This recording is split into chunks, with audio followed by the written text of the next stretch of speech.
to Dead Man Talking. Tonight's story is an absolutely terrifying creature encounter and attack in the deep woods and the hot springs. Hope you guys enjoy this one, I'm sure you will. Please, of course, do let me know down below in the comments. Of course, please do like and share. Without further ado, let's get into tonight's story, entitled It Wasn't Bears That Got the Keyhole Hot Springs Closed. Let's get straight into that.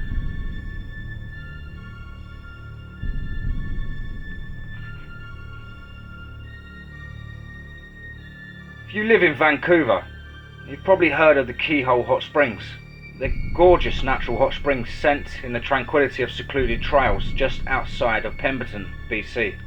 Honestly, even if you don't live in Vancouver, you've probably heard of them, or at least seen them on Instagram. They've become increasingly popular with hikers and photographers alike. Thanks to social media, there was a boom in their popularity. Due to the picturesque qualities, people flocked to them in spades. They were once a well-kept secret outside of Pemberton, had become overrun with groups of people seeking the best photo op. The once secluded, beautiful natural landscape was now littered with trash and idiots who wanted to hashtag their every walking moment. Honestly, people bringing selfie sticks on hikes should have their outdoor privileges revoked. It came as no surprise that the trail and hot springs were closed last year. The increased foot traffic not only disrupted their sanctity, but there had also been numerous reports of active wildlife in the area. I was no stranger to meeting bears on popular trails. One of my favourite quick hikes in Coquitlam has a serious bear problem because visitors thought that leaving food and garbage around was no big deal. I once ran into a mama bear and her cubs, and when I told some of the other hikers to turn around due to their presence, they instead ran off in search of the bear for a photo op. I wish I was kidding. It's this dangerous kind of thinking that's ruining hiking for the rest of us. When I heard that the park's board was no longer allowing access to the Keyhole Hot Springs, my immediate thought was bears. Obviously, humans should keep a wide berth from bears, and when we venture along these trails, we're going into their homes.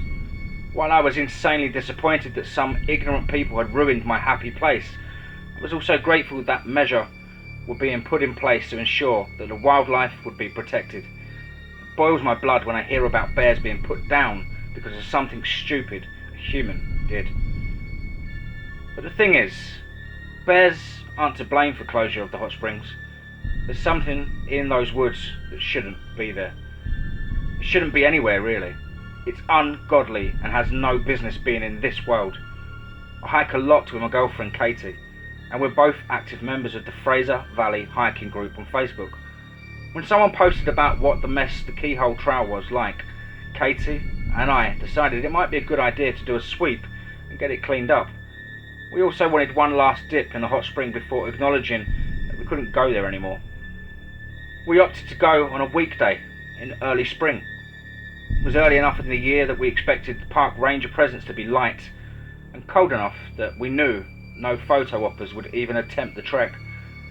When we pulled up to the turnoff, we spotted the BC Parks truck.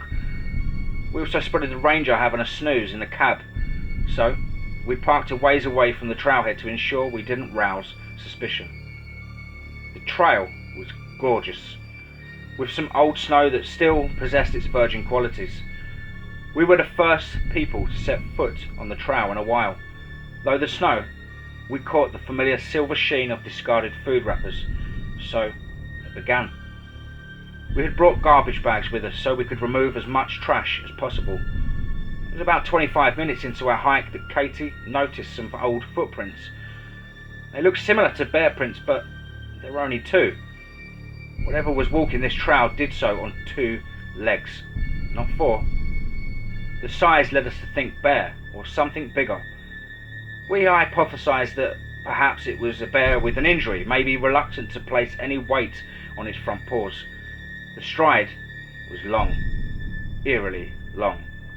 The distance between the set of prints was unfathomable for any animal we could think of.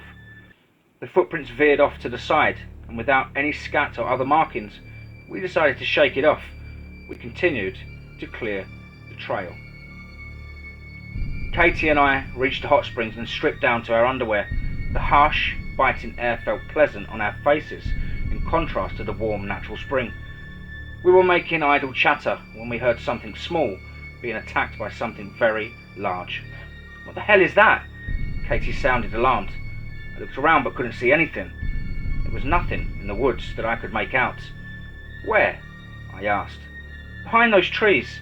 Katie pointed to a spot that was roughly my 3 o'clock. I couldn't make out anything at all, so I squinted.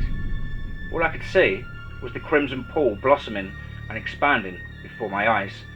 Something had feasted, and it had left a mess. We both jumped up from the pool, worried that whatever was eating was interested in us.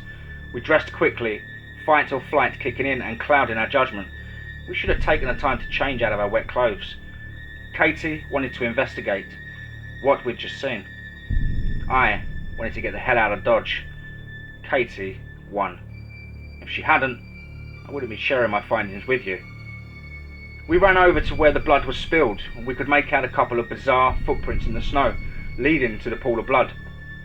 I expected to see entrails and fur in the crimson pool. Instead, we found just bones. The remains of a small animal, perhaps a raccoon or large hare that hadn't considered that it might be spotted in the snow. It wasn't alarming that an animal had been consumed in the wild. That was normal. The concern was due to the remains. The skeleton was picked clean. Not a strip of flesh left on the bones. It couldn't have been more than 5 minutes. But whatever had its snack out there did so with precision I had never seen in the natural world. Katie crouched to examine the bones. I took the opportunity to look around me, taking my surroundings. I could feel eyes on my back and had a feeling the creature wasn't far from us. My survey of the landscape allowed me to see footprints just yards behind us, following our snowy tracks almost to the hot springs and then veering into the woods. I realised too late that the small animal wasn't a snack. It was a diversion.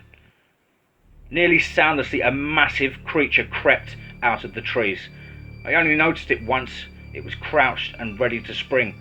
It was large and thin, and mostly white. The face was something between a human and a bear, with a snout and snarling teeth, but eyes that held more intelligent than the likes of Yogi. Even crouched, I could tell it was between 7 and 8 feet, with long, thin limbs that could explain the distance between each odd footprint. My warning was caught in my throat as the creature lunged at Katie. Realising I couldn't fight the creature off, I opted to run. Run for help and pray that Katie would understand. I was no match for this beast. I sprinted up the trail, letting my adrenaline push me faster than I knew I was capable of going. I ran straight at the truck and pounded loudly on the hood, startling the ranger inside.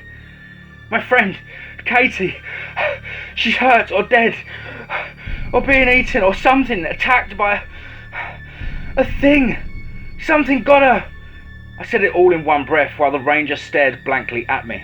When I stopped, I waited for a retort, a reply. "Get in," he said. "Where are we going?" I demanded. "Home." He drove away from the trail and the opposite direction we need to go to help Katie. "We have to get her." I was squirming out of my seatbelt as I pleaded with him. "It's too late." He picked up the radio in his truck and shared a quick message. "This is truck 289 over by Keyhole. I got another one. Re-released the bear warning to all local media."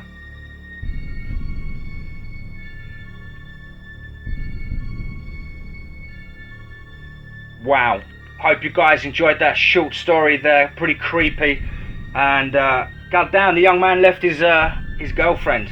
Not not a good guy there at all. Let us know what you think down below in the comments, guys. Of course, once again, please do like and share. If you haven't subscribed to DMT, please smash that subscribe button and keep yourself up to date with all content we bring out. Also, guys, we have the Facebook private group, DMT's Cabin in the Woods. I'd love to see you all over there. Do feel free to drop a request and join the group. Join the family. Hope you're having a lovely weekend, everyone. Remember, Be safe, not sorry.